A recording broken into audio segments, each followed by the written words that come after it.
Hello everyone. तो कैसे हो आप? सबसे बढ़िया। तो सबसे पहले आपको ये बताना है कि आपका क्विज़ 2 का एग्ज़ाम कैसा गया।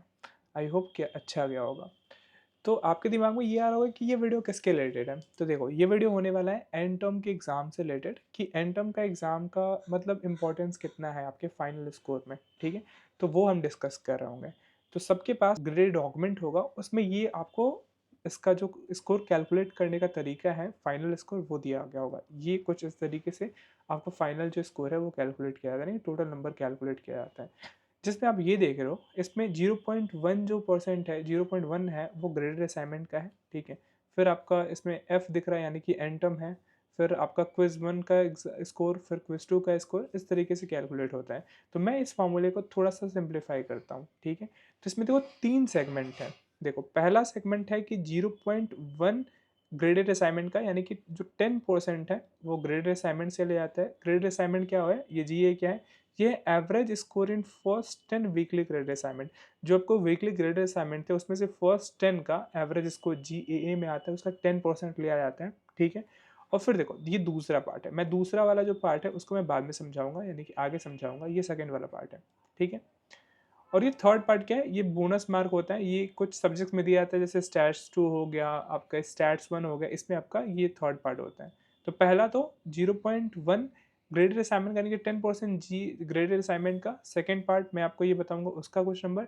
और फिर लास्ट में आपको कुछ बोनस मार्क जो होते हैं, जो एक्स्ट्रा एक्टिविटी सॉल्व करने पे मिलता है, वो। ये 3 सेगमेंट पे आपका टोटल जो स्कोर है वो डिपेंड करता है। तो दो चीज़ें तो समझ में आ रही कि जो ग्रेडेड असाइनमेंट है उसका 10% सबको मिलने वाला है। ये वाला पार्ट मैं आपको थोड़ा बताऊंगा, और यहाँ से आपको समझ में आएगा कि आपका फाइनल जो स्कोर है, यानी कि एंड टर्म का जो स्कोर है, वो कितना इंपॉर्टेंट है। तो देखो, इसमें आपको देख रहे हो कि यहाँ पे मैक्स फंक्शन यूज किया गया है। तो इसके दो ऑप्शन है। ठीक है, ये हायर कैलकुलेट करने, मैक्सिमम जो नंबर होता है वो कैलकुलेट करने के लिए दिया गया है। ऑप्शन ए में क्या होता है कि जितना आप एंड टर्म में स्कोर करोगे उसका 60% लिया जाएगा। ठीक है, और जो आपने क्विज 1 और क्विज 2 दिया, तो क्विज 1 और क्विज 2 में से, दोनों में से जो बेस्ट होगा उसका 20%। ठीक है, इन दोनों को कैलकुलेट किया जाएगा ऑप्शन 1 में। देखिए, फाइनल एंड टर्म का 60% और क्विज 1 और क्विज 2 में से जो भी बेस्ट होगा उसका 20%। ठीक है, ये ऑप्शन ए हो गया।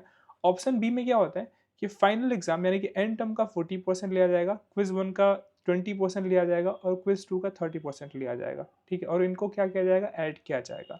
अब फिर से देखा जाएगा कि ऑप्शन ए और ऑप्शन बी में से मैक्स कौन सा है।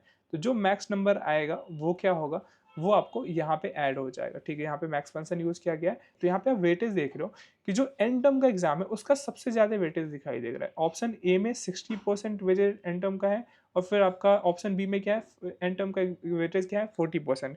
तो इन केस आपका क्विज 1 और क्विज 2 खराब भी अगर चला जाता है तो कोई नहीं, आपके पास ऑप्शन है कि आप अपने एंड टर्म एग्जाम में अगर अच्छा परफॉर्म करते हो तो आपका जो ओवरऑल स्कोर है वो अच्छा हो सकता है। तो ये मुझे दिखाने था आपको कि एंड टर्म का एग्जाम कितना इंपॉर्टेंट है। अगर मान लो कि कुछ भी आपका सही नहीं है क्विज 1 क्विज 2, तो आप अभी से भी फोकस कर सकते हो एंड टर्म एग्जाम में, जिससे कि आपको ओवरऑल जो स्कोर होगा वो बूस्ट हो जाएगा। तो देखो, यहाँ पे ऑप्शन ए में 60% है, और इन दोनों में से ऑप्शन ए और ऑप्शन बी में से जिसमें भी आपका नंबर ज़्यादा आएगा वो आपका कैलकुलेट होगा और वो मैक्स लेगा। ठीक है, तो जो मैक्सिमम नंबर आया इन दोनों ऑप्शन में से वो, फिर आपका ग्रेडेड असाइनमेंट का नंबर और जो बोनस मार्क्स होते हैं उनको ऐड करके आपका क्या होता है, फाइनल स्कोर बनता है।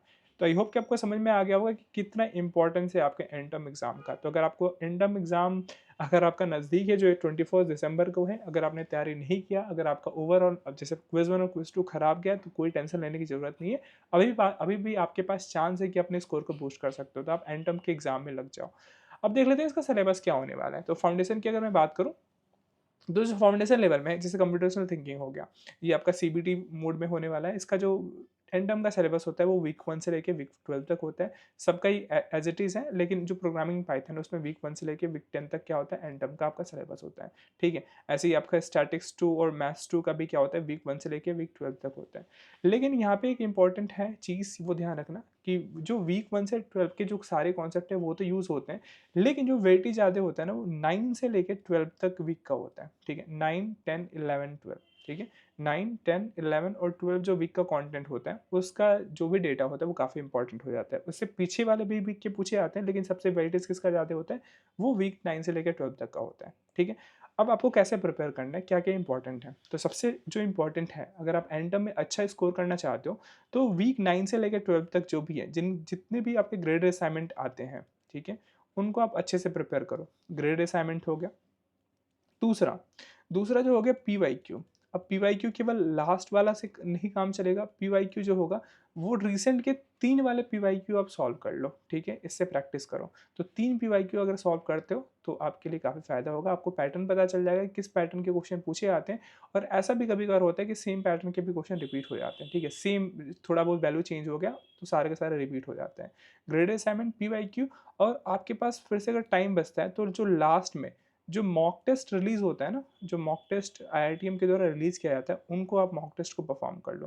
तो अगर ये 3 चीज़ कर लेते हो, ग्रेडेड असाइनमेंट, पीवाईक्यू और मॉक टेस्ट, तो आप आराम से 90% से ऊपर क्या कर सकते हो, एंड टर्म में स्कोर कर सकते हो। और आपको पता ही चल गया होगा कि एंड टर्म का स्कोर कितना इंपॉर्टेंट है। तो आई होप कि आपको फाइनल स्कोर कैसे कैलकुलेट किया जाता है वो पता चल गया होगा। आपके एंड टर्म का एग्ज़ाम की वैल्यू क्या होती है वो समझ में आ गया होगा। तो अगर अभी भी देर नहीं हुई है, जिसका भी अगर एग्ज़ाम अच्छा नहीं गया क्विज़ 1 क्विज़ 2 का, तो बिना देर किए हुए देखो 24 दिसंबर को आपको एग्ज़ाम है।